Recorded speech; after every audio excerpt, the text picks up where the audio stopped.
Hi friends, welcome to our YouTube channel. ఈ వీడియోలో మనం ఇంటర్లింక్ ల్యాబ్స్ కి సంబంధించిన కొన్ని విషయాల గురించి మాట్లాడుకుందాం. ఇంటర్లింక్ కి సంబంధించి యాప్ అయితే ఉంది కదా, అది రీసెంట్ గా కొత్త వెర్షన్ వస్తుంది అని చెప్పారు. ఆ వెర్షన్ అయితే రీసెంట్ గా అప్డేట్ అయితే అవడం జరిగింది.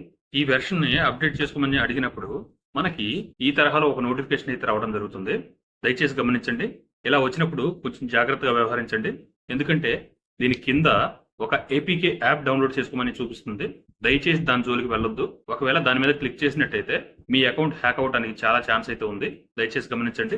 మనకి పై యాప్ లో ఏదైతే స్కామ్ జరిగిందో ఆ విధంగా ఈ యాప్ లో కూడా చేయడానికి ట్రై చేయొచ్చు.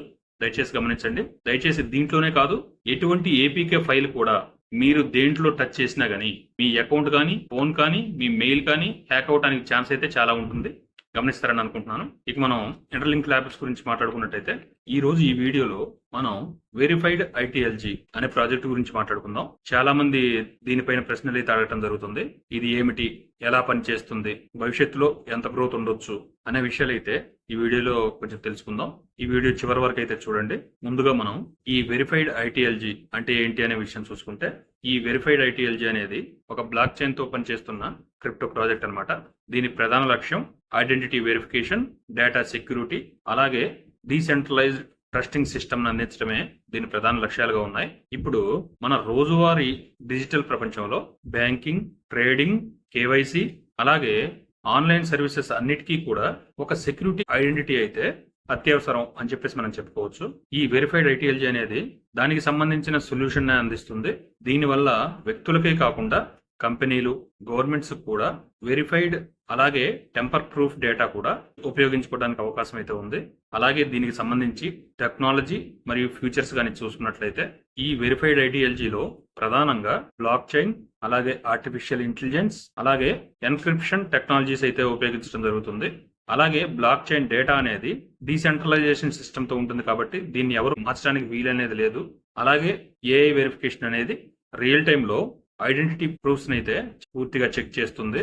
అలాగే స్మార్ట్ కాంట్రాక్ట్స్, దీంతో ఆటోమేటిక్ గా ట్రస్టెడ్ అగ్రిమెంట్స్ చేయడానికి అయితే వీలు కలుగుతుంది. ఈ ప్రాజెక్ట్ వల్ల యూజర్స్ కి ఫాస్ట్ గా, ట్రాన్స్పరెంట్ వేలో ఒక ఫ్రాడ్ ఫ్రీ సర్వీసెస్ అయితే అందుతాయి అని చెప్పేసి చెప్పుకోవచ్చు. అలాగే దీన్ని ఎక్కడ యూజ్ చేయడానికి వీలుంది అని చెప్పేసి చూసుకుంటే, ఇది ఇప్పుడు మన డిజిటల్ రంగంలో చాలా ఫీల్డ్స్ లో అయితే ఉపయోగపడుతుంది అని చెప్పేసి మనం చెప్పుకోవచ్చు.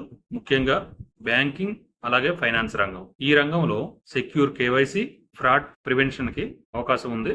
అలాగే e commerce, verified buyers and verified sellers ని గుర్తించడం, అలాగే క్రిప్టో ఎక్స్చేంజెస్ ఫేక్ అకౌంట్స్ ని తగ్గించడానికి, అలాగే గవర్నమెంట్ రంగంలో డిజిటల్ ఐడీస్ క్రియేట్ చేయడానికి కానీ, సెక్యూర్ గా రికార్డ్స్ ని మెయింటైన్ చేయడానికి కానీ, అలాగే health care system, medical records కి సంబంధించి సెక్యూరిటీని ఇవ్వడం. అంటే ఫ్యూచర్ లో ఐడెంటిటీ వెరిఫికేషన్ అని అంటే ఒక వెరిఫైడ్ ఐటీఎల్జీ అనే విధంగా మారటానికి అవకాశం ఉంది. అలాగే ఇప్పుడు ఐటీఎల్జీ టోకెన్ యొక్క యూటిలిటీని చూద్దాం. ఈ వెరిఫైడ్ ఐటీఎల్జీకి ఐటీఎల్జీ అనేటువంటి నేటివ్ టోకెన్ అయితే ఉంది. దీని వలన ఉపయోగాలు ఏంటి అని చూసుకుంటే, ట్రాన్సాక్షన్ ఫీజెస్, అలాగే rewards and staking, access to premier services, అలాగే గవర్నెన్స్. గవర్నెన్స్ అంటే ఫ్యూచర్ లో దీనికి సంబంధించిన ఓటింగ్స్ జరుగుతాయి కదా, వాటిలో పాల్గొనడం అన్నమాట. వీటి వల్ల ఈ టోకెన్ కి విపరీతంగా డిమాండ్ పెరిగే ఛాన్స్ అయితే ఉంది. అలాగే ఈ వెరిఫైడ్ ఐటీఎల్జీకి సంబంధించి పార్ట్నర్షిప్స్ అండ్ అడాప్షన్ గానే చూసుకుంటే, ఈ వెరిఫైడ్ ఐటీఎల్జీ అనేది ఇప్పటికే కొన్ని ఫిన్టెక్ కంపెనీస్ తోటి, అలాగే కొన్ని క్రిప్టో ఎక్స్చేంజెస్ తోటి అయితే పార్ట్నర్షిప్స్ అయితే బిల్డ్ చేయడం జరుగుతుంది. ఈ వెరిఫైడ్ బిజినెసెస్ కూడా ఒక ట్రస్ట్ అయితే పెరుగుతుంది.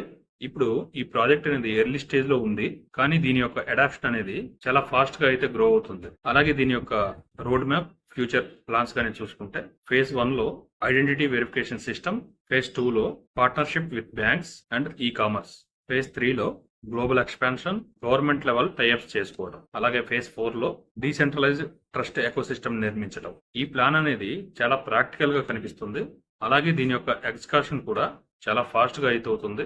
అలాగే ఈ ప్రాజెక్ట్ కి ఫ్యూచర్ పొటెన్షియల్, ప్రైస్ గ్రోత్ గానీ చూసుకున్నట్లయితే, ఈ ప్రాజెక్ట్ కి సంబంధించి ఫ్యూచర్ పొటెన్షియల్ గురించి మాట్లాడాలి అంటే, ఐడెంటిటీ వెరిఫికేషన్ అనేది కొన్ని $1 ట్రిలియన్ ఇండస్ట్రీ అని చెప్పుకోవచ్చు. డిజిటల్ ఫ్రాడ్ పెరుగుతున్న ఈ రోజుల్లో ఒక సెక్యూర్ వెరిఫికేషన్ సిస్టమ్ కి డిమాండ్ అనేది విపరీతంగా పెరగబోతుంది. అందువల్ల ఈ వెరిఫైడ్ ఐటీఎల్జీకి మంచి గ్రోత్ ఛాన్స్ అయితే చాలా ఉన్నాయి. ప్రైస్ గురించి చెప్పాలంటే, ఈ ప్రాజెక్ట్ అనేది ఎర్లీ అడాప్షన్ స్టేజ్ లో ఉంది కాబట్టి దీన్ని లాంగ్ టర్మ్ హోల్డ్ చేసిన వాళ్ళకి మంచి రిటర్న్స్ అయితే వచ్చే అవకాశం ఉంది.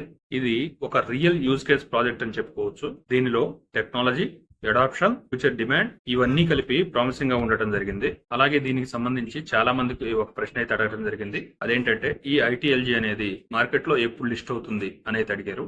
ఈ రోజు ఈ ప్రశ్నకు సమాధానం చెప్పడానికి కొన్ని ముఖ్యమైన కారణాలు అయితే ఉన్నాయి. వాటి గురించి మీకు వివరంగా చెప్పబోతున్నాను. అసలు లిస్టింగ్ అంటే ఏమిటి అనే విషయాన్ని చూసుకుంటే, ఒక ప్రాజెక్ట్ అనేది ఎక్స్చేంజ్ లో లిస్ట్ అవ్వాలి అంటే దానికి సంబంధించిన టెక్నికల్, ఫైనాన్షియల్, లీగల్ రిక్వైర్మెంట్స్ అన్ని కూడా పూర్తవ్వాల్సి ఉంటుంది.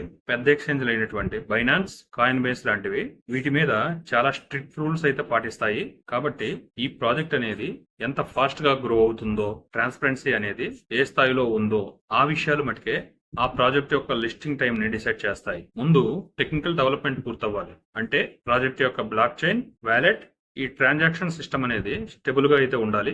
అలాగే కమ్యూనిటీ గ్రోత్. ఎక్స్చేంజ్లు ఎప్పుడు కూడా ఆ ప్రాజెక్ట్ కు ఉన్న యాక్టివ్ యూజర్ బేస్ ని చూసి మాత్రమే ఆ ప్రాజెక్ట్ ని అంగీకరించడం జరుగుతుంది. అలాగే లీగల్ క్లారిటీ. ఈ క్రిప్టో అనేది చాలా దేశాల్లో రెగ్యులేషన్ సమస్యల్లో అయితే ఉండటం జరిగింది. కాబట్టి ఈ ఐటీఎల్జీ కూడా లీగల్ క్లియరెన్స్ అయితే రావాల్సిన అవసరం ఉంటుంది. అలాగే ఫండింగ్, లిక్విడిటీ. ఒకసారి లిస్ట్ చేసిన తర్వాత ఆ ట్రేడింగ్ కి సంబంధించి లిక్విడిటీ అనేది సరిపోయేటట్లు ఉండాలి. ఆ లిక్విడిటీ లేకపోతే ఆ లిస్టింగ్ అనేది వర్క్ అయితే అవ్వదు. అలాగే ఎక్స్చేంజ్లతో టైఅప్స్. చిన్న ఎక్స్చేంజెస్ లో ఫస్ట్ లిస్ట్ అయ్యి తర్వాత పెద్ద పెద్ద ఎక్స్చేంజెస్ లో లిస్ట్ అవ్వటం ఒక స్ట్రాటజీగా చెప్పుకోవచ్చు. ఎందుకు టైం పడుతుంది అని చెప్పి చూసుకుంటే, కొన్ని ప్రాజెక్టులు తొందరగా లిస్ట్ అవుతాయి, మరికొన్ని చాలా ఆలస్యం అయితే అవుతాయి. ఐటీఎల్జీ లాంటి ప్రాజెక్టు కొత్తదైనప్పుడు మొట్టమొదటిగా దాని పటిష్టతను ఈ ఎక్స్చేంజ్ లో టెస్ట్ చేయడం జరుగుతుంది. అలాగే క్రిప్టో మార్కెట్ లో ఉన్న పరిస్థితులు కూడా చాలా ఇంపాక్ట్ క్రియేట్ చేస్తాయి. క్రిప్టో మార్కెట్ అనేది డౌన్ లో ఉన్నప్పుడు చాలా పెద్ద ఎక్స్చేంజ్లు అనేవి కొత్త టోకెన్స్ లిస్ట్ చేయాలి అంటే కొంచెం జాగ్రత్త పడతాయి అని చెప్పేసి మనం చెప్పుకోవచ్చు.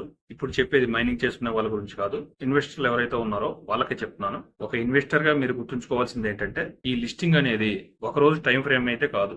ఇది ఒక లాంగ్ టైం ప్రాసెస్. కాబట్టి మీ ఇన్వెస్ట్మెంట్ డిసిషన్ అనేది హడావుడిగా కాకుండా ప్రాజెక్ట్ యొక్క విజన్, టెక్నాలజీ, అలాగే టీం మీద మాత్రమే బేస్ చేసుకుని ఉండాలి. ఈ మార్కెట్ లో పేషెన్సీ అనేది ఎవరికి ఎక్కువైతే ఉంటుందో వాళ్ళకే ఎక్కువగా రిటర్న్స్ వస్తాయి అని చెప్పుకోవడంలో సందేహం లేదు. కానీ ఎప్పట్లాగే ఒక చిన్న అడ్వైస్ ఫ్రెండ్స్, నేను చెప్పింది ఫైనాన్షియల్ అడ్వైజ్ అయితే కాదు.